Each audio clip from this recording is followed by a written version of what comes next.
Ladies, why are we so caught up with whether or not a man texts us back? Why do we analyze the difference between whether he takes 3 minutes to respond, 3 hours, or 3 days? Why do we look at that, and why do we make that a game? We try to figure out what's their tactic, what game are they playing, what is the strategy that they're using to emotionally manipulate me. Here's the thing. Why are we taking our emotional security, our sense of love, security, well-being, value, beauty, why are we taking all of that and bestowing it to a man who we want to like us back? What we do is when we meet somebody who we're interested in, we bundle up all these feelings of self-worth, value, and love, and we end up handing it over to somebody else that we barely know and saying, here's all my self-worth, my self-respect, my sense of beauty, my sense of love, my sense of deservingness of love. Take it. Do whatever you want with it. And if you think I'm worthy of love, if you think I'm beautiful enough, if you think I'm funny and cute enough, gosh darn it, you give me back that sense of love, okay? Treat it nice. So here's the thing. Men not only have a complete lack of idea of what the heck to do with all this, but it's not their responsibility in the first place. So why are we taking all these feelings, emotions, and special parts of ourselves, and why are we shoving it in someone else's face without them asking for it, wanting it, or needing it? There's nothing to warrant that in the first place, so it doesn't really make any sense from any angle that you look at it. What we do then, therefore, is when he doesn't text us back, or he doesn't call us back, or we see him with that other girl, we say, oh my god, I gave him so much, and I gave him all this emotional security, and I needed him to make me feel secure, and I needed him to make me feel beautiful. And I needed him to text me, good morning, gorgeous. And I needed him to say, hey, do you want to go catch a movie? But he didn't do any of those things for me. So he's letting me down. No. He's not letting you down. Come on, homegirl, you're letting yourself down. So ladies, this is the answer to the $1 million question. Why can't I get anyone to stay? Why is he always unfaithful? Why can't I trust him? Why is he cheating on me? Why did he dump me? Why did he leave? Of course they leave, because they're terrified, because we push on so much on top of their shoulders, so much emotional expectations, need for value, validation, love. I know, because I'm the queen of all of this. By that I mean I know because I was the queen of projecting my insecurities onto other people, especially men.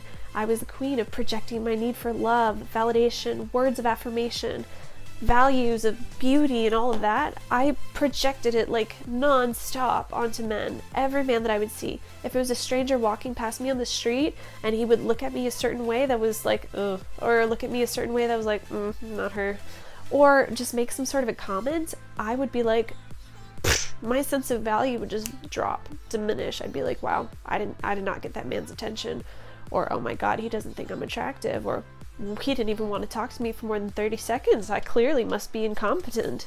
Like, wow, what? This is crazy. And this is insane. And the fact that I realize this now has literally blown my mind.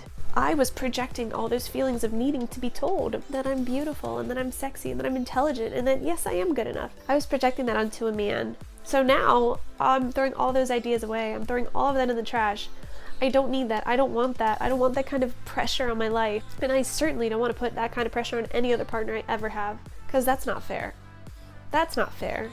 We give them an impossible standard to live up to, and then when they inevitably fail to live up to that impossible standard, we punish them for it. We hate them for it. We get mad at them for it. How, first of all, insane, like sociopathically, like hurtful and emotionally repressing is that? It makes no sense. If we all just come from a place of centeredness and of feeling fulfilled in our own selves, and we get dressed up to go out and we're like, damn, I know I look beautiful.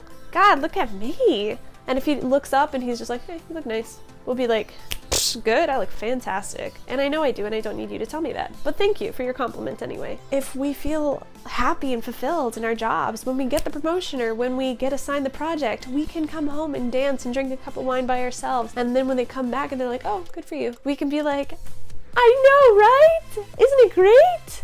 You see what I'm saying? It's about not diminishing our own happiness because someone else doesn't share that with us. It's about not diminishing our own value because someone doesn't text us back. So they don't text you back. Okay. That's fine. Write down a list of 10 reasons why you're pissed off that they won't text you back, and you'll see that if you dig and you dig and you dig, it all comes back to the fact that I feel unloved, I feel ignored, I feel like he doesn't care about me, I feel like I put so much more into our conversations than he does. I'll write him like a block with 3, 4, 5 sentences, and he'll respond with 3 words. Be like, oh, that's cool. Yeah, great. Cool, see you tomorrow. It all comes down to feeling like it's non-reciprocal, like we put in so much more effort, like they don't feel for us the way we feel for them, and like we are being ignored and we are unloved, is what it comes down to. It's non-reciprocal, we're putting in too much effort, they're not reciprocating the effort, we are being ignored and we are unloved, therefore we're unlovable. But what if it's just the fact that we're so insecure in ourselves that we keep on projecting all this emotional vomit onto men? They don't want that, ladies. They don't need that in their lives. Nobody wants that. I don't want someone else's emotional vomit on me. I don't want someone else's emotional projections of their insecurities on me. Heck, I know I have my own to deal with, and that's why I deal with them one at a time. Every single day when I wake up, I'm already starting. Every single day when I wake up, I'm already working on something in myself. This is like literally earth-shattering, and it has the potential to change your life if you look at the way that you're behaving right now and you react and you alter your behaviors accordingly. You journal about it, you write down notes, you monitor yourself and you understand yourself, the ways that you feel and the ways that you react in different situations. It literally has the potential to change how you interact with every other human being that you'll ever interact with in your life. Especially men, especially in the dating front. So recognize that, yeah? Let's take a little bit more emotional responsibility and start on working on ways that we can mitigate the situation and on ways that we can do things better and more effectively. And don't worry, my next video is going to be all about men and things that they can do better and more effectively too. But let's start with ourselves, yeah? We're ladies, we're women. We are what we are, and that's why we get negative gender stereotyped. That we're emotional, we're unstable, and we're so like, come on. But we kind of low-key are sometimes. We are. I know, because I was. Like I said, the only reason I say these things is because I speak from blatantly direct experience on being one of the most insecure people you could have ever met in your life, and on being one of the most needy human beings and one of the most low self-confidence and low self-image people that I've ever met.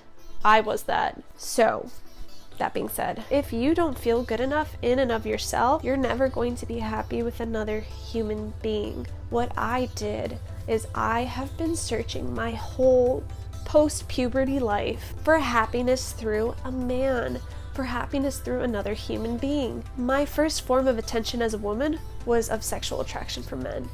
The first form of attention that I started receiving after puberty was of men giving me attention, sexual attention, telling me I'm beautiful, I'm sexy, I'm desirable, I'm cute, I'm funny, I'm playful, I'm cool, I'm great to hang out with. I thought, wow, they see me. Wow, they're paying attention to me. Wow, they want to hang out with me.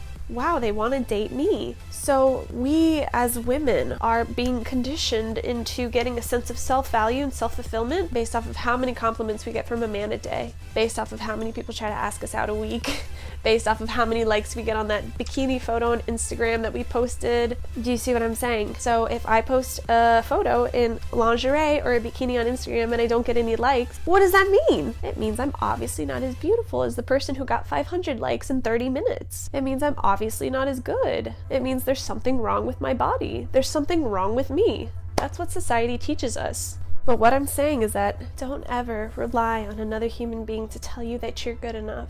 No other human being can ever make you feel complete. We put so much on them. Deep.